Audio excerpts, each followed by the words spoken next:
Welcome to कहानियों का सफर। आज की कहानी है ससुराल में शौहर के साथ की। शादी को सिर्फ दो लोगों का रिश्ता समझा जाता है, लेकिन असल में ये दो खानदानों का मिलन होता है। अंजलि और रजत की शादी को सिर्फ 6 महीने हुए थे। दोनों एक दूसरे से मोहब्बत करते थे, लेकिन मोहब्बत के इस सफर में सब कुछ इतना आसान नहीं था। अंजलि अपने ससुराल में नई थी और हर रोज किसी न किसी बात पर उसे ताने मिलते थे। सुबह इतनी देर से क्यों उठी हो? रजत की माँ रोज सवाल करती। पर माँ, कल रात रजत को बुखार था, मैं उसकी देखभाल में थी।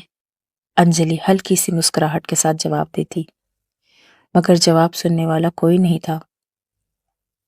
घर का माहौल ऐसा था कि सिर्फ सास की बात ही होती थी। देवरानी भी अंजलि से जलन करती थी, क्योंकि वो शहर से आई थी, पढ़ी लिखी थी और रजत उसका बहुत ख्याल रखता था। हर रोज अंजलि अपने आप से कहती, मैं ठीक हूं, लेकिन अंदर से वो टूट रही थी।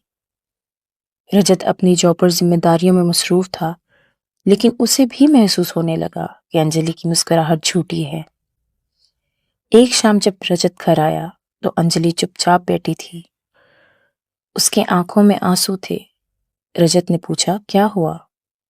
अंजलि ने सिर्फ इतना कहा, कुछ नहीं, बस ठीक हूं, थक सी गई हूं। रजत समझ गया। उसने उसका हाथ पकड़ा और बोला, अंजलि, मुझे सब पता है, तुम सब झेल रही हो। चुप हो, पर मैं नहीं रह सकता चुप।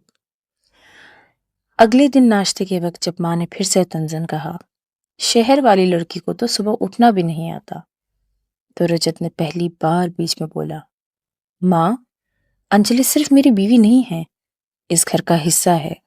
अगर वो आराम से सोती है तो इसका मतलब ये नहीं कि वो काम नहीं करती। आप उसकी मेहनत नहीं देखती, सिर्फ उसकी गलतियां ढूंढती हैं।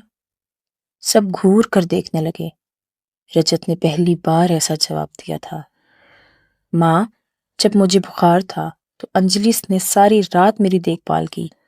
जब मैं लेट आता हूँ वो मेरा इंतजार करती है। जब मैं थक जाता हूँ वो बिना कुछ कहे चाय ले आती है। क्या ऐसी लड़की को सिर्फ इसलिए ताने मिलने चाहिए क्योंकि वो नए घर में है? माँ कुछ नहीं बोली, लेकिन देवरानी ने हल्का सा कहका लगाया, वाह भैया, आप तो जोरू के गुलाम निकले।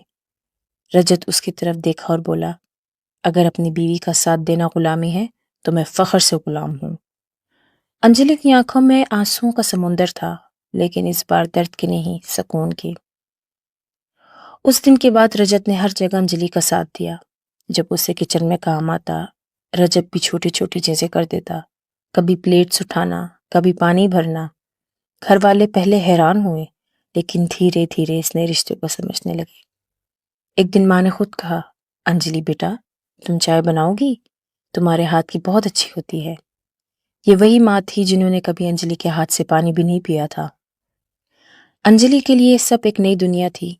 जब घर में रजत की बहन आई, उसने देखा कि उसका भाई अपनी बीवी का साथ दे रहा है, काम कर रहा है। उसने मुस्कुराकर कहा, भाई, आपने सच में मोहब्बत का मतलब समझा दिया। रजत ने बस एक बात कही, मोहब्बत का मतलब सिर्फ कहना नहीं होता, उसे निभाना होता है, हर हाल में, हर जगह। एक रात दोनों छत पर बैठे थे, हवा चल रही थी। अंजलि ने रजत से कहा, तुमने आज मुझे वो हर इज्जत दी जो मैं सोच भी नहीं सकती थी। तुम्हारा साथ मेरी सबसे बड़ी ताकत है। रजत हंस के बोला, तुम मेरी बीवी नहीं, मेरी जिम्मेदारी हो, और जिम्मेदारी से कभी भागा नहीं जाता। अंजलि ने उसके कंधे पे सर रख दिया। वो पल सिर्फ एक मोहब्बत का नहीं था, वो भरोसे का था, साथ का था। इज्जत मिली थी अंजलि को। शादी में प्यार जरूरी है, लेकिन इज्जत और साथ उससे भी ज्यादा। और रजत ने यह साबित कर दिया कि अगर मर्द चाहे तो सिर्फ घर का अफसर नहीं, घर का रोशन चिराग भी बन सकता है। आज अंजलि सिर्फ एक बीवी नहीं, पूरे घर की जान थी। और ये तभी मुमकिन हुआ जब उसके शौहर ने उसका साथ दिया, उसके साथ खड़ा रहा।